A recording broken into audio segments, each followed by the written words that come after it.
Welcome back.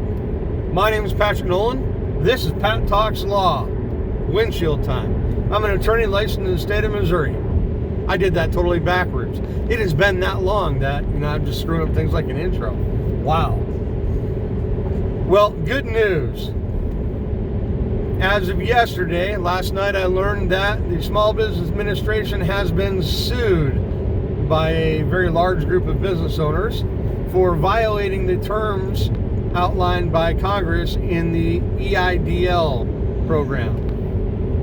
Apparently, Small Business Administration is supposed to give grants as much as requested up to no more than $10,000. However, those of you who are business owners and have applied for this understand that the SBA reinterpreted that language and decided they would only give grants of $1,000 per employee up to $10,000. Now, that's not what the language of the law says, so they're being sued by a group of businesses. If those businesses are successful, then we may see the full grants of up to $10,000 be delivered to business.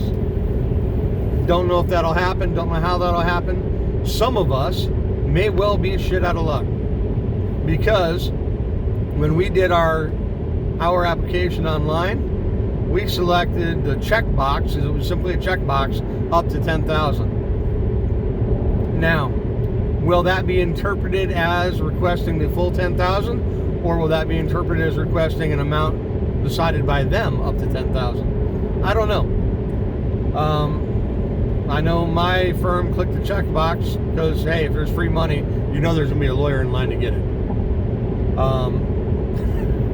Wow. So that's simply an I don't know thing. I'm glad they're being sued. We don't know what that's going to mean for everybody yet. Although I do want to say that it is really, really good to be able to do a windshield time again. I'm on my way to a court hearing. The courts in Missouri are closed until May 15th. However, courts are open for certain reasons. There are certain categories of hearings that will be held regardless of the courts being closed. I'm not going to tell you, and I can't tell you, what this hearing is for because of confidentiality, of course. However, it is one of those reasons that is considered an emergency or an exception. But gosh, it's really good to be on my way to court. Now, coming up, despite the courts being closed through May 15th, one category, like my juvenile docket, will occur in May, and there are timelines that the courts have to meet. So the court is going to make sure that we meet our guidelines for that. I'm not sure how that's going to happen yet. My understanding is there's going to be some kind of teleconference or Zoom hearing or something. I'm not sure exactly, but the hearing will be held most likely very heavily weighted electronically, so that people aren't all in one room and clustered in the lobby of the courtroom waiting for their turn. We want to avoid that. So courts are moving, albeit at a snail's pace. In our area of Missouri, the sheriff's office are not serving service of process. And we've known this for a while, but they're just simply not doing it. That presents a problem if you have a case that you file and you don't get service on. It presents deadlines and timing deadlines, and then who filed first. So there are a number of issues that we're going to have to sort out over the next 6 months. It's going to be a pain in the butt. But you know what? We're ready for that. The next thing I want to talk to you about is, if this, the past 30 days have shown us anything, it has shown us that y'all aren't prepared for an emergency.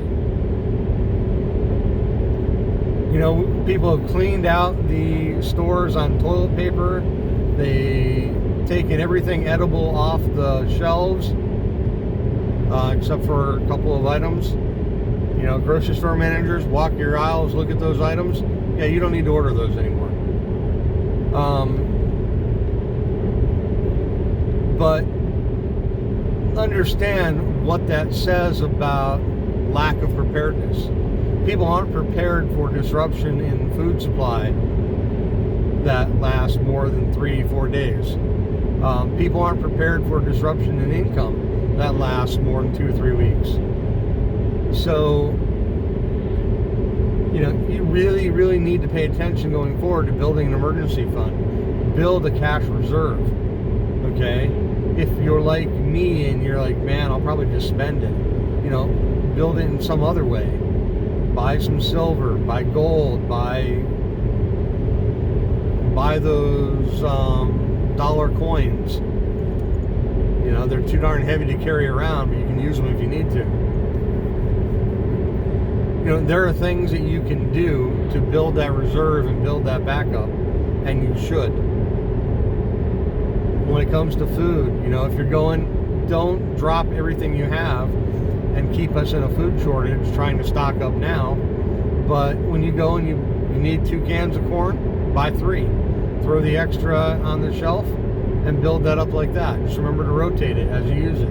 Put the new ones in the back, first in, first out. So we all need to start doing that and planning so that you have things like that you need. I didn't have a garden. We're putting in a garden this year. Now, I'll tell you that I'm not a gardener. Frankly, I'm calling all the people I know that grow weed to try and figure out how to start plants and when to get them into the ground.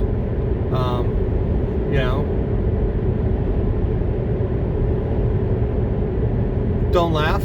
I'm actually kind of serious, because if there's anybody that knows how to grow something with the least assets, it's going to be the people that grow weed.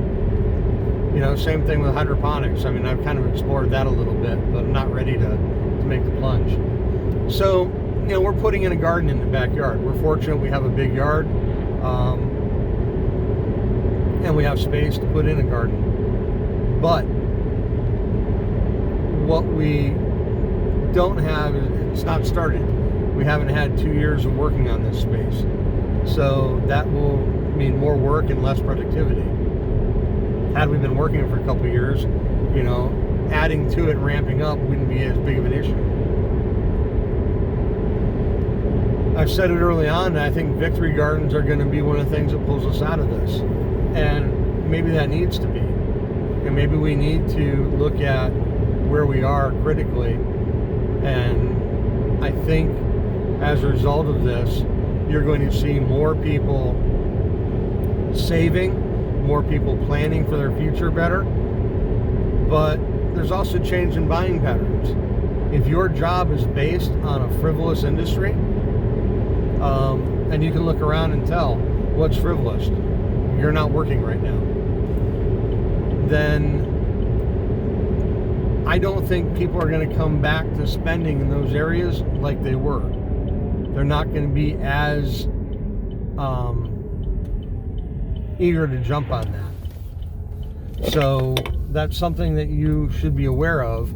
And maybe it's time, start looking at some classes and changing fields to something that they would consider essential, or that you can make more cash in, so you can just chill out and relax on those days. This is an ungodly bumpy road. I'm going to be done very shortly. So where we go forward is what we need to look at. We can look at recriminations over what went wrong. The political folks are going to do that regardless. We can look at, who didn't tell us what, and if there's somebody to sue, that's going to happen. But for most of us, what we really need to do is look at how we go forward. What is going to be the lessons learned? And please, for the love of God, this is also a point where you've got to think about your own safety. Just because they're getting ready to reopen states does not mean the threat is over. If anything, I am more scared now than I was 3 weeks ago. When the government tells me everything is safe, man, that's when I worry.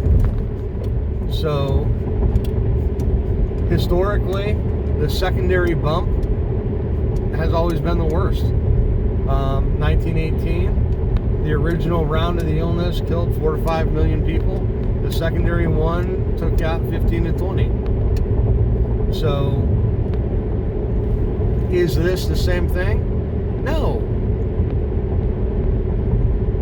But might it flow that similar pattern? Yes, absolutely. If we drop everything and we go back to normal and the way it was, surely we could wind up back with all those problems. We could see big spikes, and we probably will see spikes. So be smart. If you don't feel comfortable, don't go out. If you feel an area is unsafe and you have a mask, wear it. I mean, when it comes right down to it, you are the person who's in control of you. You have a right to take what actions you need to take to protect your safety. If that means you don't go out, you don't go out. Now, if your boss is saying you come back to work or you're fired, that's going to be your decision to make. Okay? Are you uncomfortable with the situation and to the point that you're going to let the job go? So I don't know. If you can work from home and you're uncomfortable, keep working from home. I think there's going to be a lot of changes as far as working from home and arrangements like that in the future. I think education, universities have learned that there are significant opportunities that they were missing in delivering classes online because it is a lot cheaper. So you're going to see more online classes than we had in the past.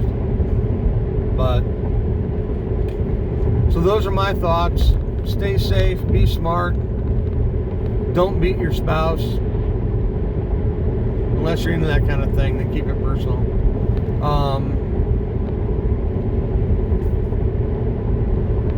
Please hit like, subscribe. Thank you for watching, and I will be talking to you again soon.